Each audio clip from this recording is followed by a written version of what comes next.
Sarge Summers of Sarges Industry Solutions. How you doing, Sarge? I'm doing well, Chris. How about you, sir? Doing good. Considering, I guess the industry, is kind of in a free fall, and people are pretty much freaking out. And thanks for being on the show. And first off, I know I saw you posting Termite Watkins, his condition. I know he's a good friend of yours. How's he doing? Termite's doing much better. Thanks for asking, Chris. He's been a friend of mine for about 6 years, and we've actually done some public speaking together. And I tell you, this Termite's an interesting guy. He fought for the world title in Las Vegas way back in the early 80s, a 15-round, lost on a 15-round decision. That was back in the day when you could go more than 12 rounds, and it was legal.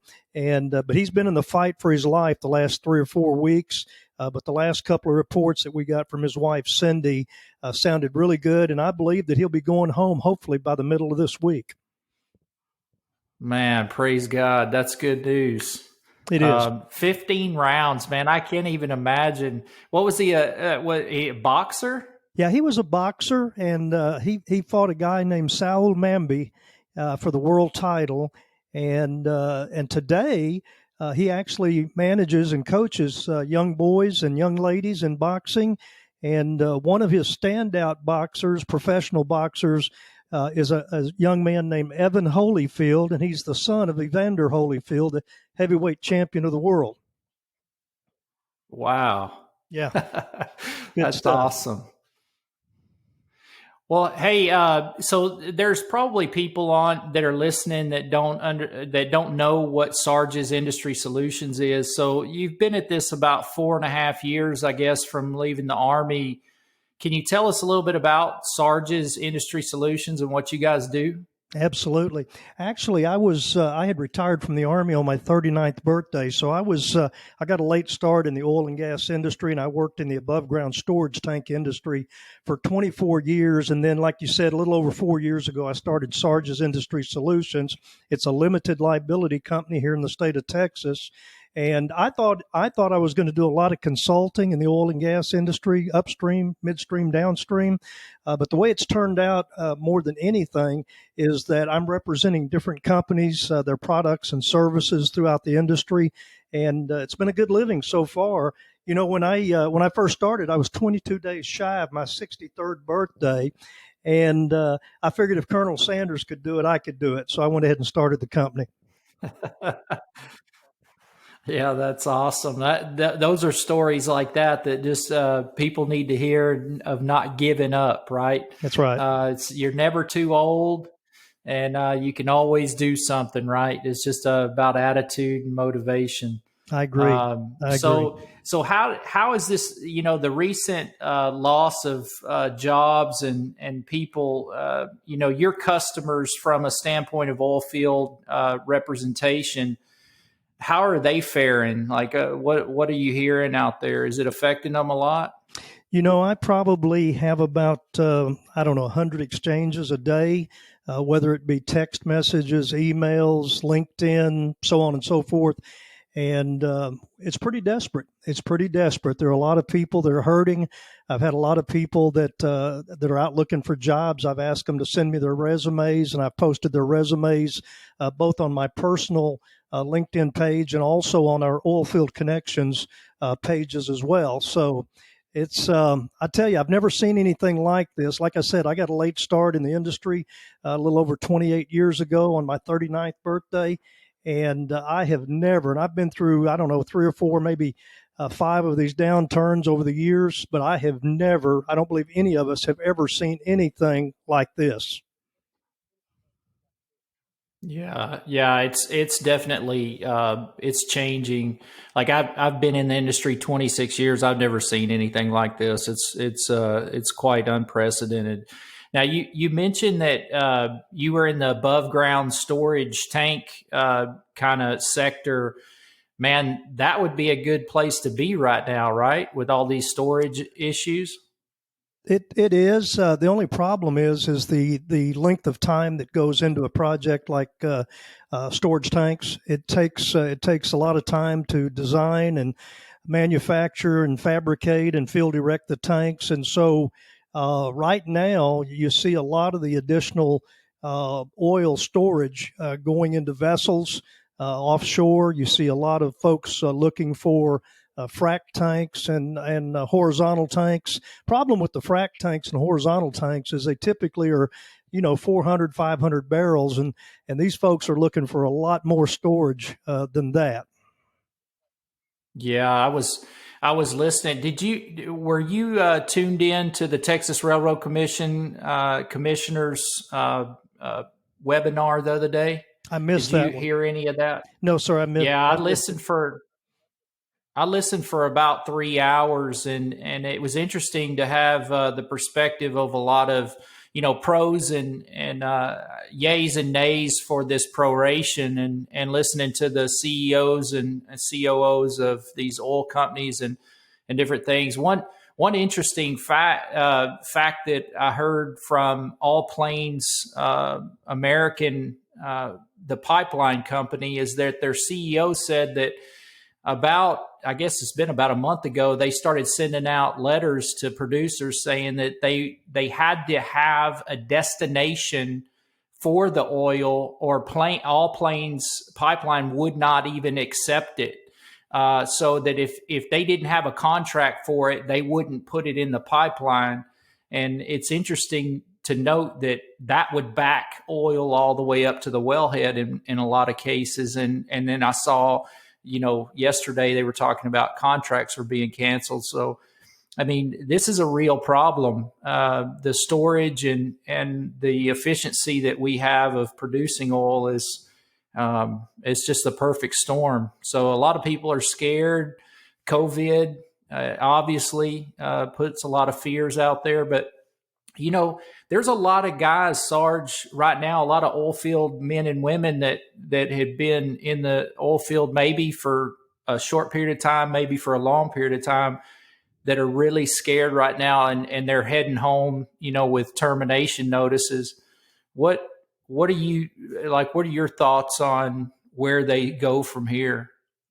You know what? Unfortunately, a lot of the guys will leave the industry, maybe to never come back.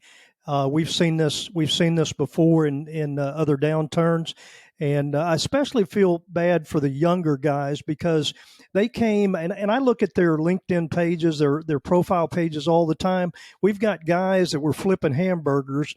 At one of the hamburger joints, I won't name which one, but they were flipping hamburgers one week, and the next week they were working in the oil and gas industry, and they may have switched jobs 2 or 3 times, and they may have gotten the idea that things were always going to be good and that they were always going to be making good money, and they went out and made purchases that they probably shouldn't have made. A new home, a new car, recreational vehicles, so on and so forth, and now they don't have the money to make those payments. So it's really, really a very sad thing. Another thing, too, Chris, is that a lot of guys my age, I'm 67, but a lot of guys my age have either already retired or this is going to put them into retirement. And that's not my situation because I don't plan to retire ever. But for a lot of these guys, we're going to lose a lot of experience when these baby boomers begin to retire and get out of the industry and kick back and relax and never to make another contribution again, unfortunately, many of them. Yeah, it's funny that you said that. At 2014, 2015, I thought knocked a significant amount of experience out of the industry, right? So I can remember some of my mentors that I sat down and had coffee with in 2015, 2016. And these guys they were 60 to 70 years old and still had a lot to give, and actually were struggling to even get a job, like a entry level job at a company. And I thought to myself, man, what a bad state of affairs that we're in if these guys can't get a job. That's right. Like if nobody will hire them, like man, we're in bad shape. And as an industry, it made me think that we don't know how to value mentorship and leadership very well. And it kind of floored me. It took the wind out of my sails because it was not a good situation to be in. As if these guys couldn't get a job, which they had been industry mentors of mine for years, and still said, yeah, I want to work, but I just don't have a place to go. Then what does that leave guys like myself that I don't consider myself at 46 years old? I don't consider myself an old guy by any stretch, but I mean, in the oil field, I sit around with people now that are 24, 25. So like you said, coming from that perspective in the younger generation, it is quite a shocker that all of this is happening to them right now. Yeah, it's going to leave a void. It's going to cause a lot of problems for a lot of companies for a lot of years. And, you hate to see that. I go back even further and I think about 2008, 2009. And that was a horrible period of time because back in those days, it was the banking, it was the housing, it was the automotive industry, it was oil and gas. But today, it's even worse than that. I mean, when you see what's happening to the price of oil per barrel, now going into negative numbers, it's just hard to comprehend. It's hard to know how in the world, and it wouldn't have been nearly as bad had we not had the situation with the coronavirus. But with vehicles being parked, people not making the purchases for different things, including petroleum, gas at the pumps. It's really, really caused a lot of problems. And I tell you, I pray every day for the leadership of our nation. I pray for our federal and local folks. And I tell you, this is just a terrible situation. But I want to say this, Chris. I know we paint a pretty bleak picture, but I'm going to tell you something. My God is still on the throne. And I believe that better days are ahead. And I put my faith to work, and I know so many others do as well.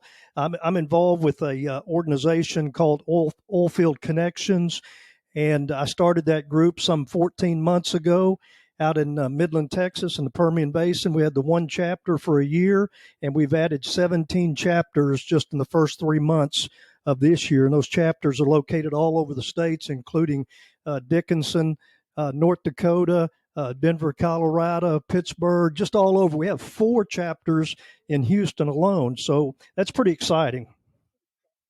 Yeah. So, what is the, I guess, what's the goal of the Oilfield Connections? What are you guys just trying to get people together for networking events? And is it, what's kind of your mission statement?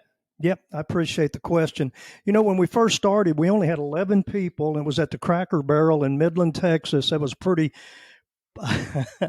a pretty soft start, really. But we grew over time, and all during 2019, we met every other month. We had the one chapter, and we averaged 25 to 30. And in November, we had our last meeting for the year.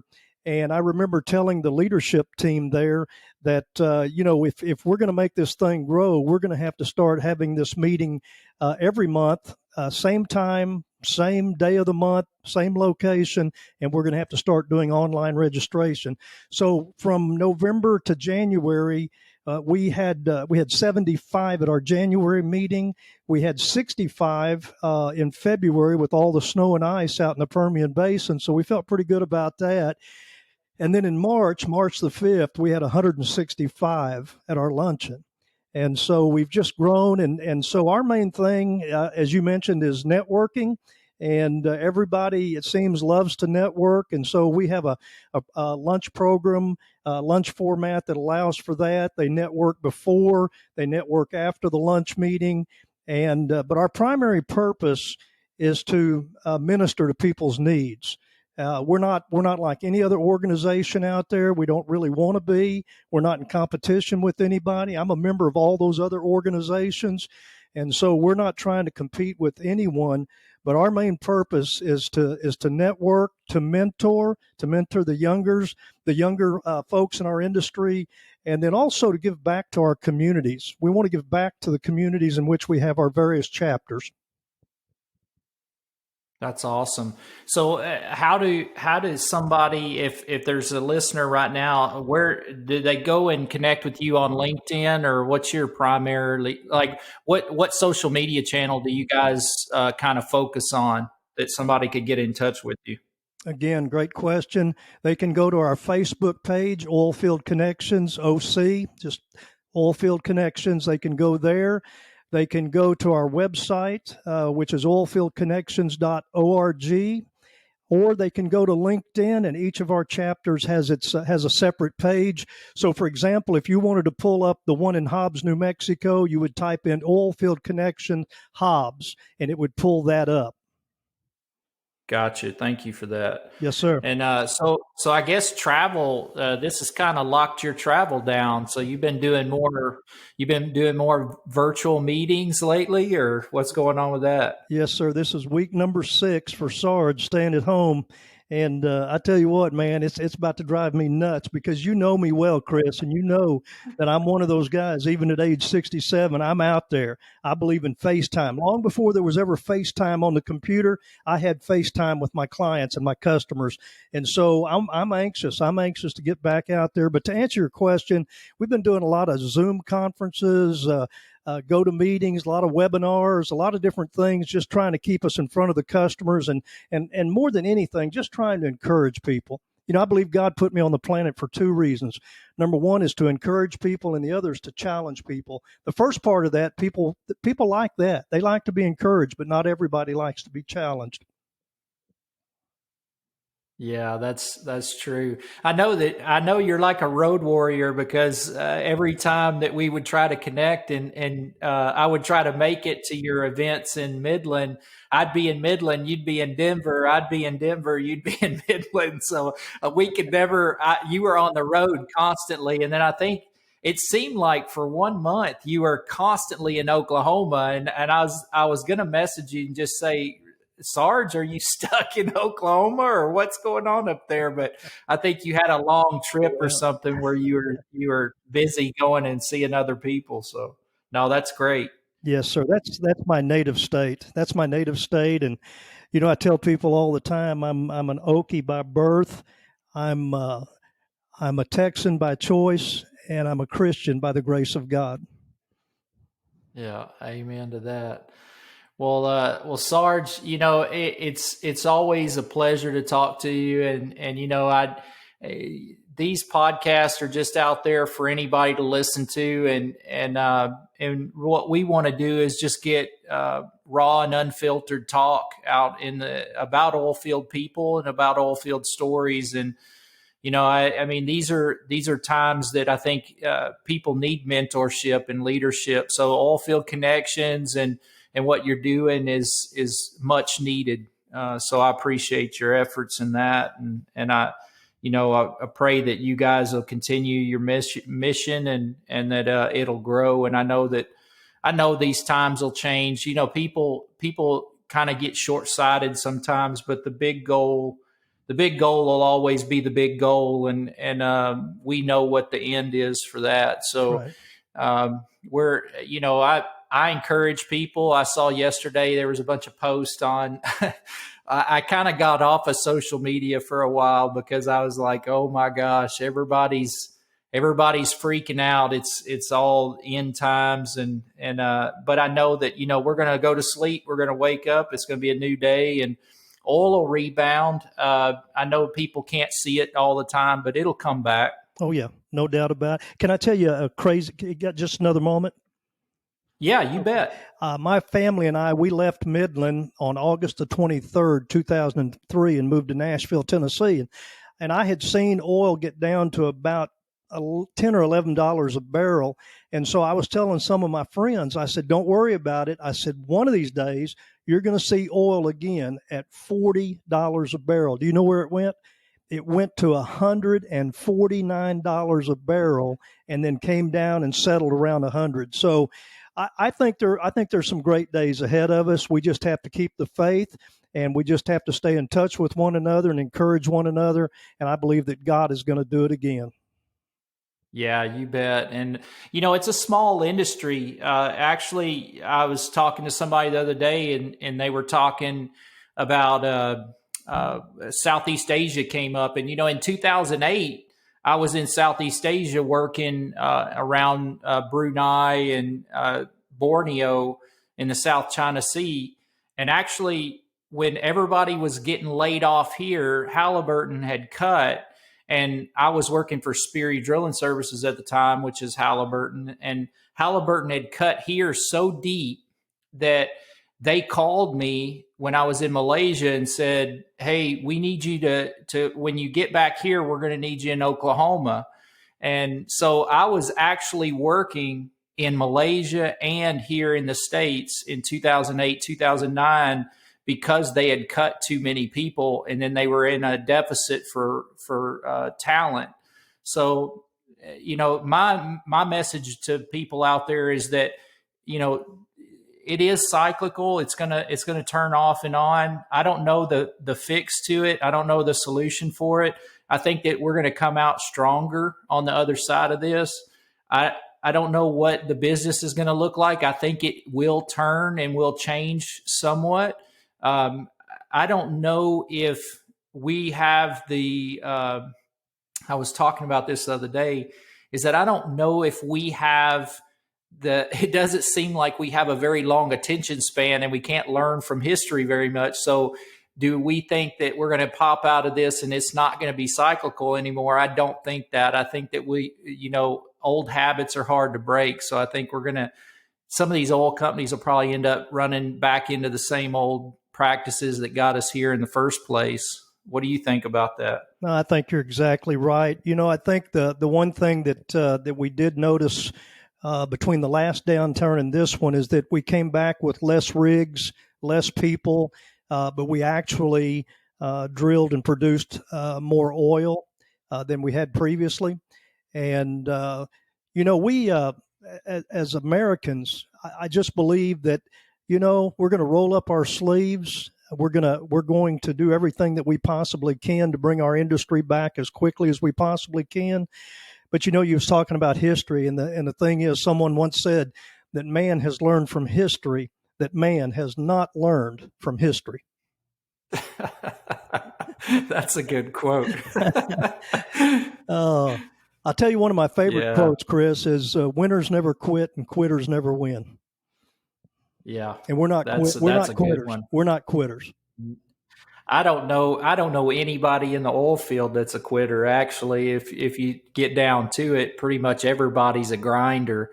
It's just, we all get beat up from time to time. It's easy with the media and everything to get negative and get a little bit depressed, but you gotta, like you said, you got to keep your focus on God and His will, and then just leave it up to Him. He's the one that's going to take us through all of this, and He's the only one capable, right? That's right.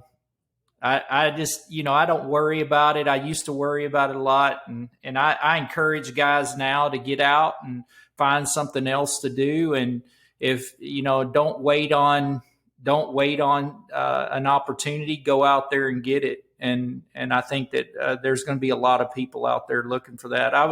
I was just out at Walmart the other day and saw people are wearing the mask and everything. It looks like people are pretty scared about COVID. So I think that there's going to be some fear out there. But what are you seeing on your side as far as people getting out? Do you think people want to get out more now and open the economy back up? I think so, and I think obviously some states more so than others. We had a lot of hot spots across the U.S., New Orleans, New York, Detroit, different places. But then you've got some states that were barely touched at all, like Arkansas and South Dakota and places like that. And so people are wanting to get back out there, wanting to jumpstart the economy. I asked my wife here about 3 weeks ago, I said, listen, when all of this is done and the restaurants start to open again, which restaurant are we going to go to first? And she said, oh, I don't know. She said, we'll probably just eat at home. And I thought, wait a minute. You're talking to a guy that eats out almost every day with a customer, somewhere Yeah. in the country. I'm out doing that. Can I share something with you real quick too? You don't Yeah. you Yeah. don't hear you don't, and I'm glad we're having this conversation. I'm allowed to say God and prayer and different things like that. And so a lot of times, not a lot of times, all the time, whenever I'm having lunch with a customer, whether it's an established customer or a new customer, I always ask the customers at the table, I said, do you mind if I say a prayer before we eat? And no one has ever said no. And a guy asked me one time, he said, Sarge, he said, you're pretty bold in your faith. He said, what would you do if somebody objected? I said, I bow my head and pray. I said, this is America. Yeah, absolutely. I mean, pray for them, right? That's right. I'm praying for them. That's I'm what we praying over do. the meal. I'm praying for me and my family, and I'm praying for all of us. Yeah, that's right. God bless you. Well, Sarge, thanks again for being a guest, man. It's always a pleasure talking to you, and I know that your message is going to get out there and impact somebody's life and give them some hope. And I encourage them to follow you on LinkedIn and Facebook, and we'll get people appointed to you. I appreciate that very much. I'm just sitting here thinking about the first time that I ever laid eyes on you and was listening to you talk there in Midland at the Horseshoe. And I was that guy in the audience that just kept asking you questions, and you didn't seem to mind at all. And so today, I thank you for your patience, Chris, with me on this podcast. And I just pray God's blessings upon you and your family, upon your work, your churches, and everything that your hand touches, sir. Well, thank you for that. I appreciate that. And same for you. Same for you, Sarge. Thank you, sir. Okay. Thank you. Mm-hmm.